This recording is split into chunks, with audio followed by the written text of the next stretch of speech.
જે વિધાનસભામાં 10મી માર્ચ 2026નો દિવસ હતો, એક બહુ જ ગંભીર કહી શકાય એવી અત્યંત ભાજપની પોલ ખુલ્લી પાડી દે એવી માહિતી આજે સામે આવી છે। 2022ની વિધાનસભાની ચૂંટણી પહેલા અરવિંદ કેજરીવાલ અને અમારી આખી આમ આદમી પાર્ટીએ એવું કહ્યું હતું કે દિલ્હીમાં આમ આદમી પાર્ટીની સરકાર 300 યુનિટ વીજળી મફત આપે છે, પંજાબમાં પણ મફત આપે છે, તો ગુજરાતમાં પણ ગરીબ માણસોને, સામાન્ય માણસોને 300 યુનિટ વીજળી મફત મળવી જોઈએ।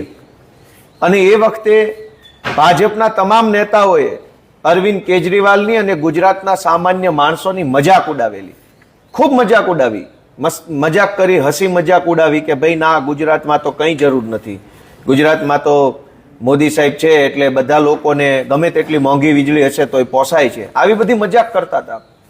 આજે મારો 10 નંબરનો પ્રશ્ન હતો વીજળી મંત્રી સાહેબને। આ 10 નંબરના પ્રશ્નમાં ખુલ્લું થયું છે કે રાજકોટ અને સુરત આ બે જ જિલ્લામાં છેલ્લા 2 વર્ષમાં સરકારે 1100 કરોડ રૂપિયા ઔદ્યોગિક કંપનીઓના વીજળીના માફ કર્યા છે। એટલે કે મોટા મોટા ઉદ્યોગપતિઓ હોય, અને ખાલી આંકડો તો 2 જિલ્લાનો જ છે, આખા ગુજરાતનો આંકડો કદાચ 50,000 કરોડ રૂપિયાનો વીજ માફીનો હોઈ શકે। અમે એમ કહીએ આમ આદમી પાર્ટી કે ગરીબોને વીજળી મફત આપો, તો ભાજપવાળા મજાક ઉડાવે છે। 1100 કરોડ રૂપિયાની મફત વીજળી ઉદ્યોગપતિ ભાઈબંધ દોસ્તારો યારો મિત્રોને આપી દીધી ગુજરાતની ભાજપની સરકારે, તો કોઈ ભાજપવાળા મજાક નથી ઉડાવતા। ઉદ્યોગપતિઓને 1100 કરોડ રૂપિયાની વીજળીની માફી માત્ર 2 જિલ્લાની જ આંકડો છે, આખા તમામ જિલ્લાઓની નથી। તો 2 જિલ્લામાં 1100 કરોડ રૂપિયાની વીજળી ઉદ્યોગપતિઓને મફત આપી, મફત। પણ ગરીબ માણસને ઘરે એક પંખો ફરે, એક નાનકડો એવો બલ્બ ચાલુ રહે, એકાદી ટ્યુબલાઇટ, એકાદું બહુ તો ઇલેક્ટ્રોનિકનું સાધન, એમાં ફ્રીજ હોય કે ટીવી કે વોશિંગ મશીન, આટલી વસ્તુ જો નાનો માણસ વાપરે તો ભાજપને નથી પોસાતું કે મફત વીજળી નહીં આપીએ। કેજરીવાલ મફત વીજળી આપે છે તો એનો વિરોધ કરવો છે, અને એક બાજુ ઉદ્યોગપતિ મિત્રોને મફતની વીજળી પૂરી પાડવી છે। આ 2 મોઢાની વાતો આજે વિધાનસભાના માધ્યમથી ખુલ્લી પડી છે। મેં ઉર્જા મંત્રી સાહેબને વળતો પ્રશ્ન પૂછ્યો કે આ મફત વીજળી આપો છો ઉદ્યોગપતિઓને, એના નીતિ નિયમ શું છે? તો એણે મને જવાબ આપ્યો એવો લાંબો કે જેનાથી કંઈ સ્પષ્ટ સમજાય નહીં।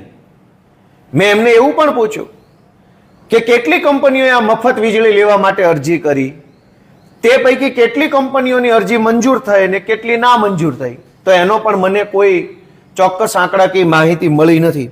આ સિવાય મેં એવું પણ પૂછ્યું કે આ કઈ કંપની છે જેને તમે વીજળી મફત આપો છો, એના નામ તો આપો, વિગત તો આપો કે કોણ છે એવા લોકો કે જેને સરકાર 1100 કરોડ રૂપિયાની વીજળી મફત આપી કે જાઓ લઈ જાઓ, મજા કરો।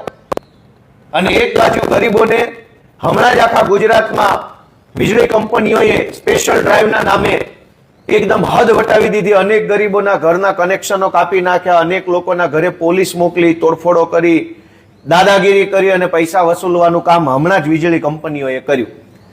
ઉદ્યોગો માટે ગુજરાતમાં મફત વીજળી છે અને ગરીબોએ બિલ ભરી અને લેણામાં ડૂબી જાય એટલી હદે તકલીફ ભોગવવાની છે।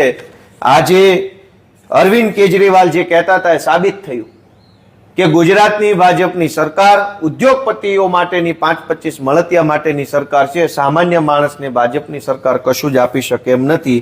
એ આજે વિધાનસભાના મારા 10 નંબરના પ્રશ્નથી સાબિત થયું છે। Thank you.